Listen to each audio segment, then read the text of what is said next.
मेरा किसी को दौरे पैसे फड़ के ते दवाई लैन गया जो भी बड़ा बीमार होया जे।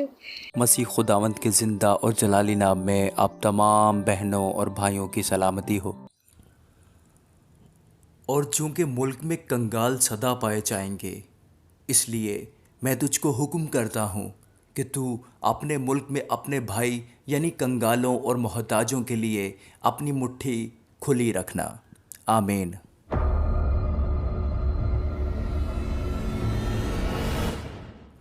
दोस्तों, आज जो वीडियो मैं आपके साथ शेयर करने वाला हूँ उसमें आप देखेंगे कि एक नहायत ही गरीब खातून जिनका ताल्लुक़ फैसलाबाद से हैं, मसीही हैं और उनके शौहर की तबीयत भी नासाज है, वो भी बीमार हैं, तो उनको दवाइयों की और पैसों की सख्त ज़रूरत है।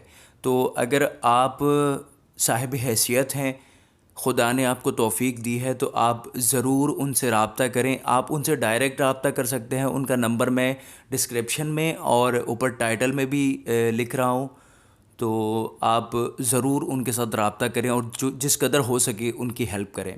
God bless you. मेरी तरफ पास्टर जी आपको सलाम। पास्टर जी मैं ना फैसलाबाद पाकिस्तान तो गल करन डी जे। ते पास्टर जी मेरियां ना 2-3 बच्चियां जे। ते पास्टर जी असी बड़े परेशान जे। ते बच्चे साडे भुखे तसे खाने तो रोटी तो तरले लैन। ते मियाँ मेरा किसी को दौरे पैसे फड़ के ते दवाई लैन गया जो भी बड़ा बीमार होया जे।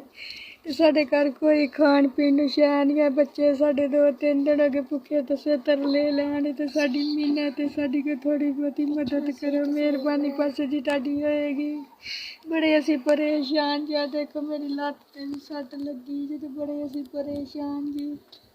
ते साडे कोई दवाई दुई जोगा पैसा नहीं है। चलो कोई तुहाडे वसीले नाल असी भी कोई डॉक्टर को दवाई दुई लैवांगे। मेहरबानी साडी कोई थोड़ी बहुती हेल्प करो। बच्चे साडे तरले लैन डे जे।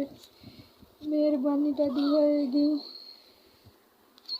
आमीन।